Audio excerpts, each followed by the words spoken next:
¿Qué tal amigos de Enigma 51? Aquí les traía un resumen del lanzamiento del cohete que se realizó hoy jueves 14 de enero, el nuevo Shepard, como parte de las preparaciones de estas nuevas tecnologías en cohetes, que una vez que despegan se separan de la cápsula y los tanques aterrizan en la posición designada donde marcaron para que aterrizara.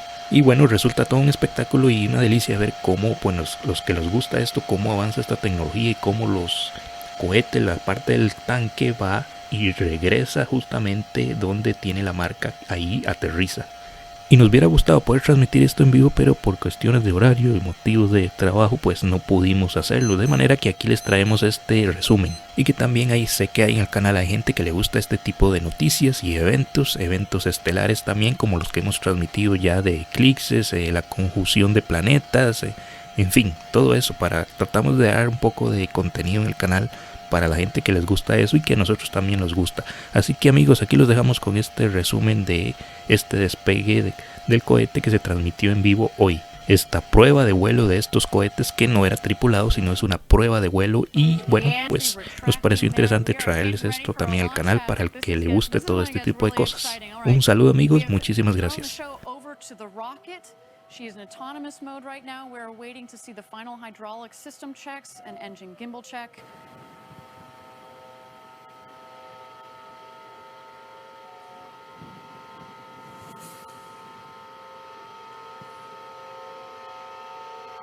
There you go. You see the aft fins, making sure they've got full clearance there. There are 4 fins on the base of that rocket. We want to check these aerodynamic surfaces and systems before flight. This is just exactly what a pilot does on an aircraft.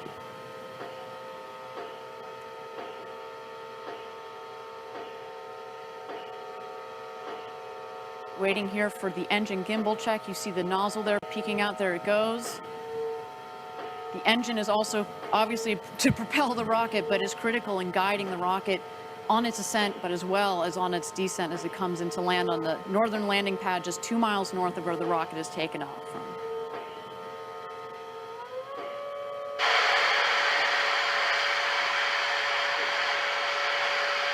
All right, and that takes us to launch. Lieutenant Control, here we go, New Shepard. Have a great flight, Mannequin Skywalker. Enjoy that shiny new capsule, and we'll see you back home soon at Launch Site 1.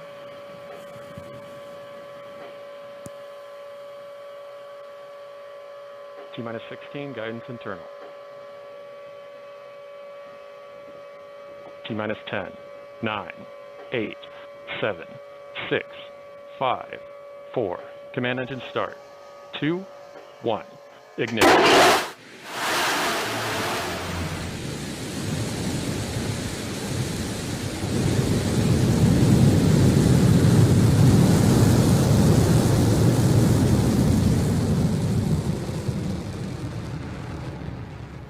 Oh yeah, look at her go. Mission Control has confirmed New Shepard has cleared the tower on her way to space from Launch Site 1 in the West Texas desert with Mannequin Skywalker on board.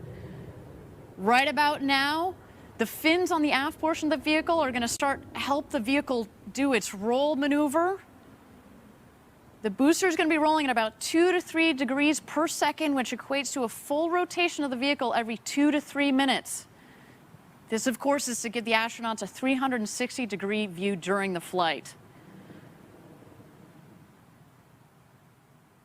All right, coming up here on max Q, maximum dynamic pressure on the rocket is the toughest portion of the flight for the rocket. And we've confirmed max Q. Excellent.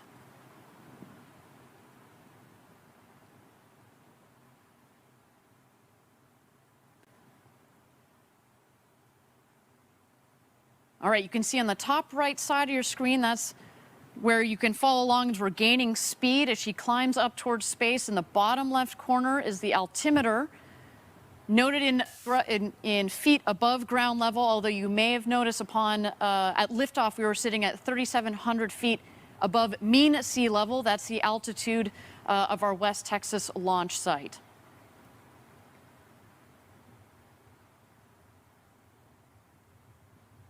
Now, Mannequin, Skywalker in there, starting to feel those G's, around 3.5 G's on the way up to space. It's very similar to a roller coaster, but in that horizontal position of the seats, definitely is a much more comfortable ride.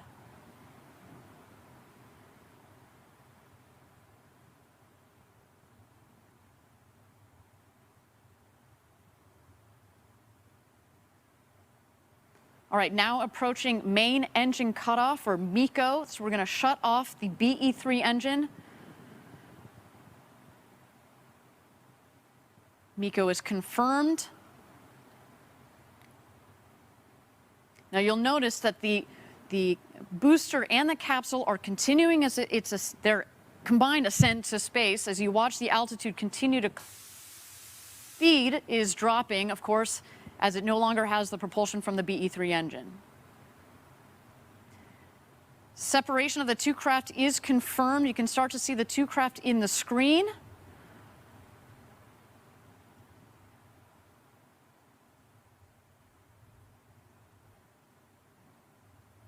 Thank you again, everybody, for joining us live for New Shepard's 14th mission to space, the maiden launch for this rocket. So far, everything appears to be nominal. The two craft have separated. Right about now is when, if you were an astronaut in there, that's when you'd be able to float around, gaze out of those huge, gorgeous windows, maybe even do a somersault or two. I know I would certainly do that. And as we've noted in previous flights, if you follow along on the speed on the top right corner, as soon as that speed hits 0, that's when you know that the rocket and the capsule have hit its apogee point, the highest point in the flight of the rocket.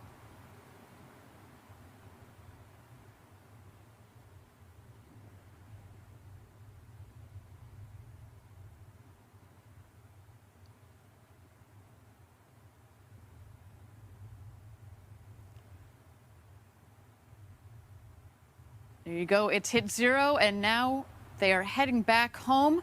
We should have an unofficial apogee altitude coming up here shortly. But we have gone well over 100 kilometers, the Kármán line, the official line of space, and there it is, 350,827 feet above, I believe, mean sea level. So that is excellent. A great flight, well over the Kármán line. Mannequin Skywalker is an astronaut once again. Now the capsule should be continuing to do its slow spin. Everybody gets a window seat in the capsule of New Shepard, but now we're making sure everybody gets the perfect view.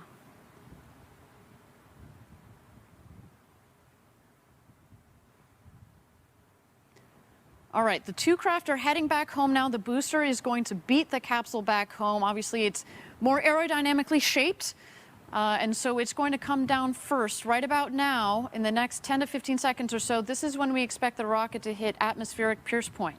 That means that's when it's coming back in, and it's back home from space, and it has enough air pressure upon which it can use its aerodynamic surfaces to push, and that will help guide the rocket back to its landing pad, again, 2 miles north of where it's taken off from.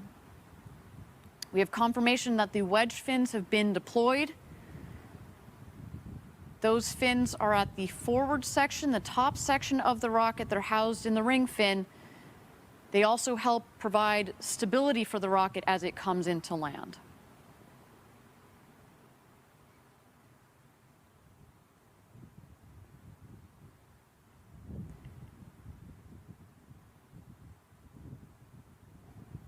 And this booster is screaming home right about now. Its maximum return velocity is just under Mach 4.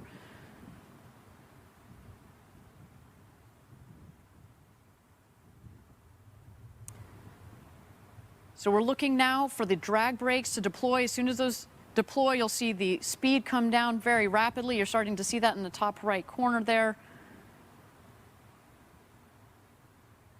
And then in quick succession, we're going to get the BE-3 engine to restart. The landing gear will deploy, and then the booster will come in for a nice soft touchdown.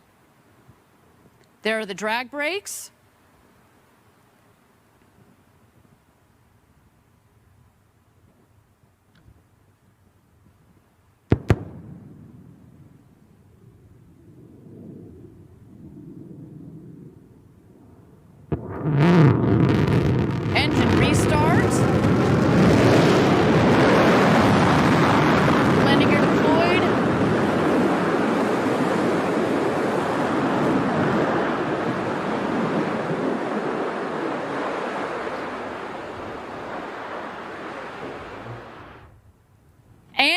touchdown. Welcome back, New Shepard.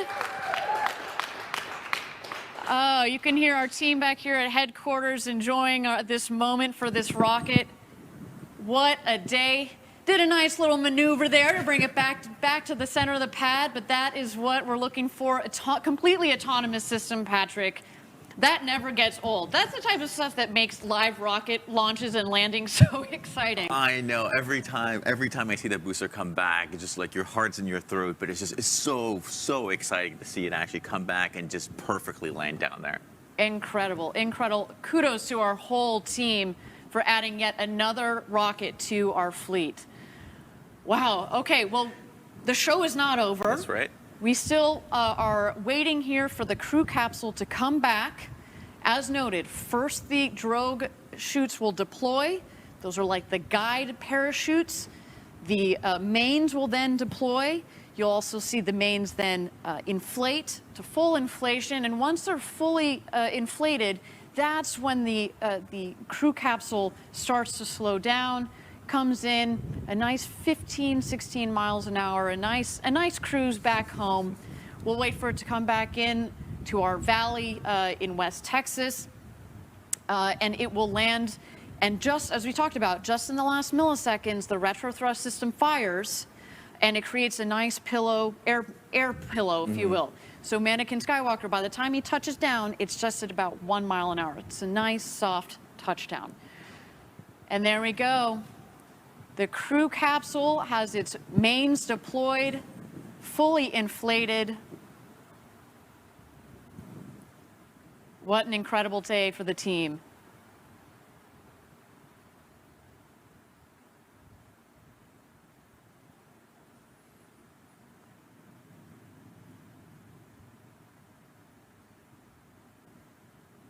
What a beautiful shot. You know, Mannequin Skywalker, I mean, if he had adrenaline, his heart would be thumping pretty hard. What a day. All the way up over the Kármán line and back, coming in for a nice soft cruise back into our West Texas Valley there. Just about 400 feet above ground level. We're waiting for the retrothrust systems to fire, and then a nice soft landing.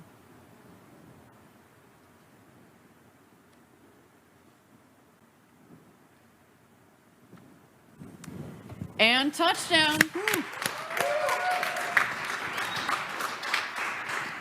What a day.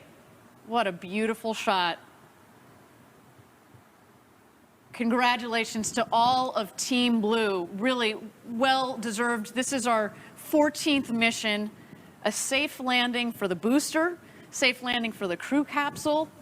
We added we talked about add a little bit of char to the bottom of the that rocket. Came back nice and clean though. Look at that. Absolutely spectacular. Now, if you were an astronaut on board that capsule there, you would have had an incredible ride up over the Kármán line and back. Get the big, beautiful views out of the, we did the 360-degree spin this time. Get your 3 minutes of weightlessness. I can't wait to check out the onboard cameras to see the views that Mannequin Skywalker experienced today. Just what a day. I know, and how about those drone shots of the rocket and actually the capsule coming down? Those were pretty spectacular. Those were beautiful. Looks like a nice, clean landing right there in the desert. Everything looks to have gone perfectly today. So